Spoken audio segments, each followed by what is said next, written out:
আর গফুর সাহেব, জি। আপনি যেন অপেক্ষা করতে করতে তো পিঁপড়া খাবার হয়ে যাচ্ছি। মানুষ মাত্রই পিঁপড়া পোকামাকড়ের খাবার। কি চমৎকার ফিলোসফি!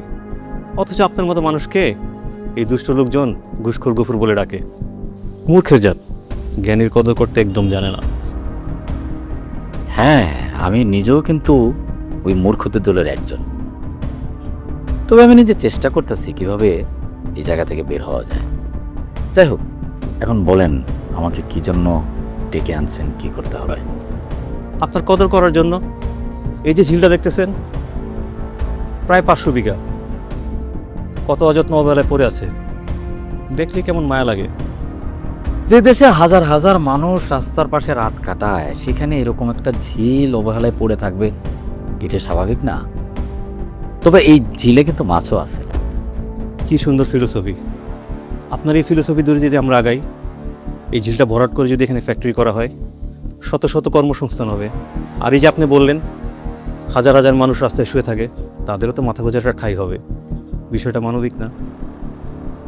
হ্যাঁ, মানবিক তো অবশ্যই। তবে এটা সরকারের খাস জমি, সরকার যদি চায় তাহলে তো সবই সম্ভব, তাই না? আপনি একজন বুদ্ধিমান মানুষ। সরকারই তো জনগণ, জনগণের সম্পদ। আপনি চাইলে এই ঝিলটা দখলে যাওয়া আমার জন্য কোনো ঘটনা না। গফুর ভাই, আপনি বিষয়টা বুঝতেছেন না। আয়োজনটা কিন্তু বড়, বেশ বড়। হ্যাঁ, মানে এটা বুঝতেছি যে আয়োজনটা বড়, অনেক বড়। গফুর ভাই, জি। এই জমিটা আমার লাগবে। কি করতে হবে আমি বলে দেব।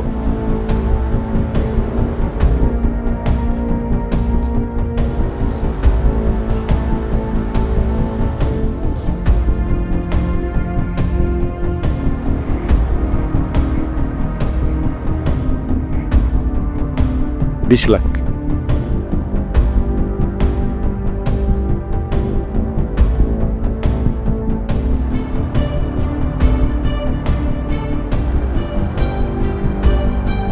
গফুর ভাই, এখানে 20 আছে, 50, প্রয়োজন হলে 1 কোটি দেব। এই ঝিলটা আমার চাই। আপনার সহযোগিতা পেলে এই ঝিলটা দখল করা আমার জন্য কোনো ঘটনা না।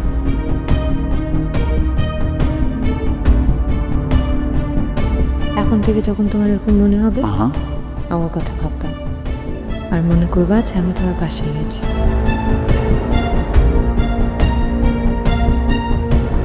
ইসলাম।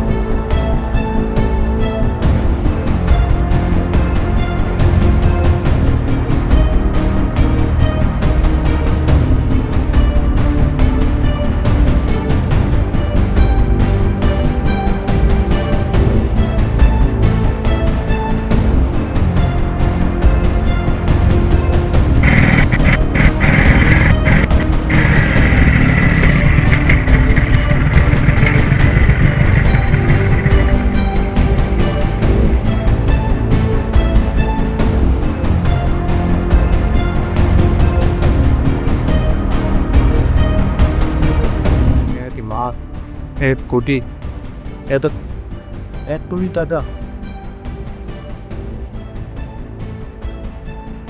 স্যার, ও স্যার, আপনার দিনকাল কেমন যাইতেছে? দিনকাল খারাপ যাওয়ার তো কোনো কারণ নাই।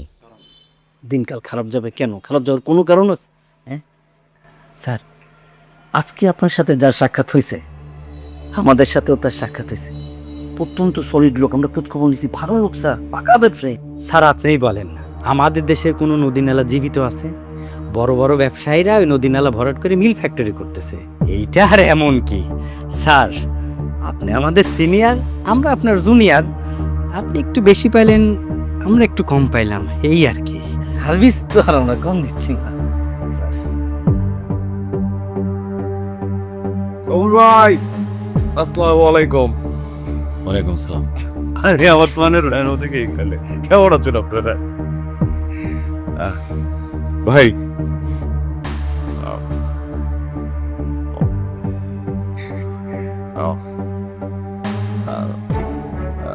আচ্ছা আমি আজকে উঠি, চাটা আজকে আর খাবো না, তারা আছে একটু।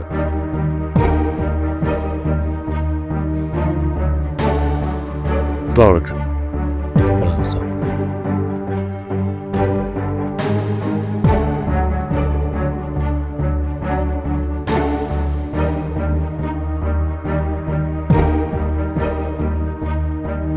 যান, আপনারা কাজকর্ম কিছু করেন, এনে হা করে দাঁড়ায় আছেন কেন? জি স্যার।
কি হয়েছে?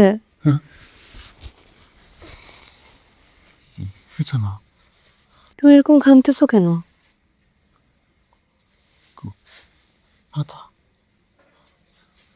খারাপ স্বপ্ন দেখছো? আচ্ছা, আমি তোমার জন্য পানি নিয়ে আসি। থাকো, রাখো না, খুব কমাও। আর আমি পানি আনতে যাচ্ছি, দাঁড়াও।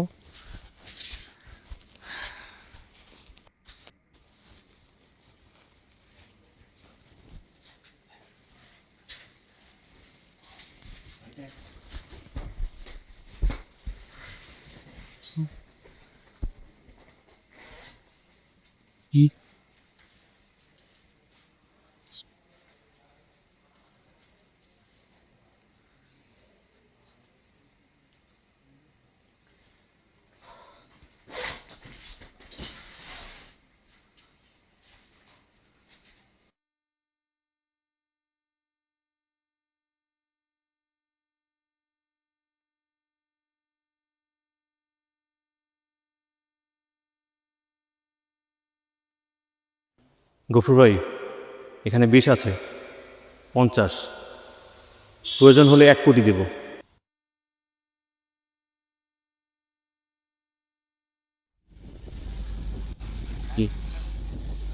এই যে, আমরা কই যাচ্ছি? আমি কিছু জিজ্ঞেস করতেছি, কোথায় যাচ্ছি আমরা? যাচ্ছি, গেলেই বুঝতে পারবা। বলবা।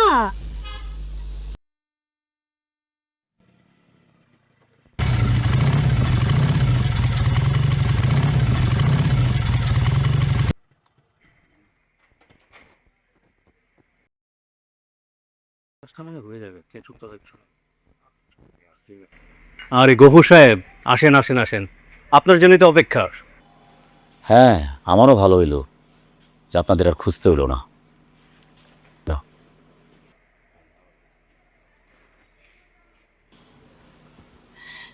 একজনের কথা দিছিলাম যে আমি আর জীবনে কোনোদিন ঘুষ খাবো না, কিন্তু সেই কথা আমি রাখতে পারি নাই। কিন্তু আজকে নিজেরে কথা দিলাম, আজকের পর থেকে আর কোনোদিন ঘুষ খাবও না, কারো খাইতেও দিব না। এই দেশটা আমার, এই দেশটারে আমি ভালোবাসি, এই দেশটারে আমিই করব। ধন্যবাদ। চলা।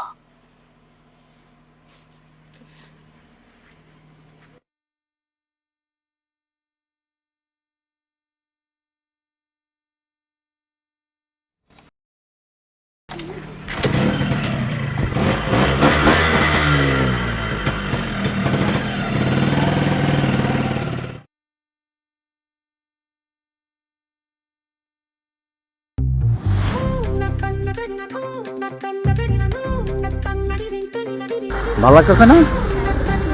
ওয়েলকাম।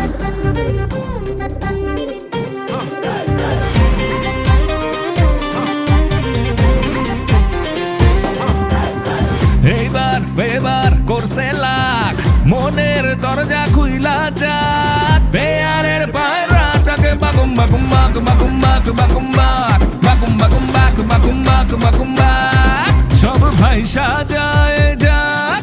ও পাখি তুই আমার কাছে আমার হইয়া থাক। পেয়ারের পায়রাটাকে বাগুম বাগুম বাগ বাগুম বাগ বাগুম বাগ বাগুম বাগুম বাগ বাগুম বাগ বাগুম বাগ।